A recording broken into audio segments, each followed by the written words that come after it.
גדעון סער, מקום ראשון בליכוד ולא בפעם הראשונה.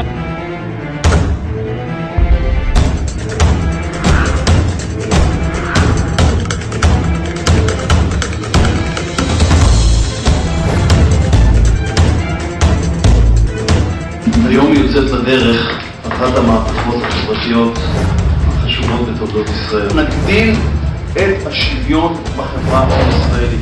לקחת מהחזקים ולתת לחלשים. זו החלטה חברתית, זו החלטה היסטורית. הגיע השר הזה, השר החברתי מספר אחד במדינת ישראל, וקיבל החלטה תוך שנה, פחות משנה, לחלק אותם, והגיע כבר גם למסקנה.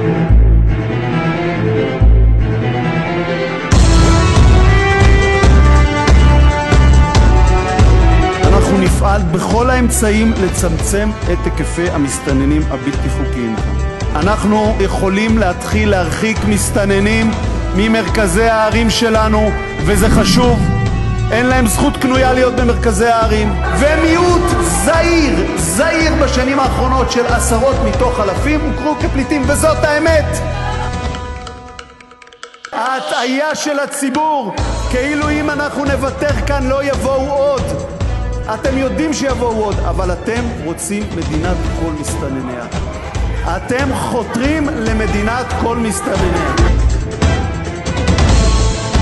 אתה מייצג את המסתננים הבלתי חוקיים תושבי הדרום, אני מייצג את אזרחי ישראל תושבי הדרום. בעקבות החוק יש יציאה, יש אקסודוס, יציאה במיוחד של צפון סודן חזרה. אנחנו מביאים את אחד המהלכים החשובים ביותר נגד הבירוקרטיה שממררת את חיי אזרחי ישראל.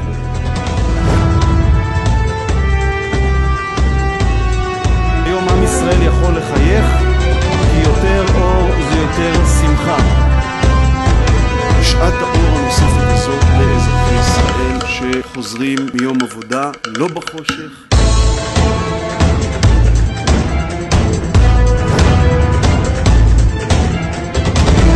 בעד המועמד ראובן רובי ריבלין 63 קולות. אני מוכרח לציין בפעם האחרונה במסגרת הפוליטית את חבריי, השר גדעון סער. רוב הציבור במדינה תמך ברובי ריבלין. רוב אדיר של חברי הליכוד רצו בבחירתו של רובי ריבלין. איש הליכוד הנאמן כל השנים, איש ארץ ישראל.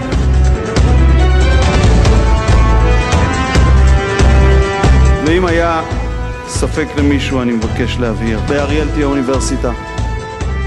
בקעת הירדן ישראלית, ובקעת הירדן תישאר ישראלית.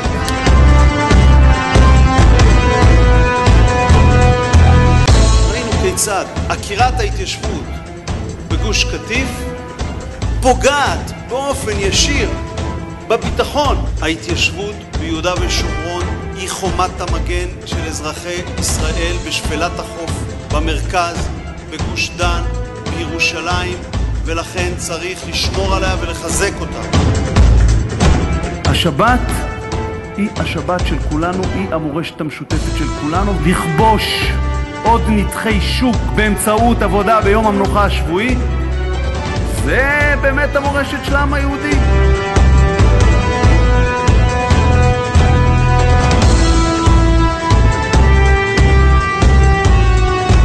והאמת היא שאתם מספרים סיפורים וזאת המציאות. אתם רוצים שנרים ידיים ואנחנו לא נרים ידיים. מה זה חצוף? חבר כנסת, אתם מוציאים דיבה של המדינה. על מה? אתם חצופים, אתם מוציאים דיבה על המדינה. אתם עושים את זה בצורה שיטתית. כי לא בכדי לנו העניק הבוחר את המנדט לנהל את ענייני המדינה.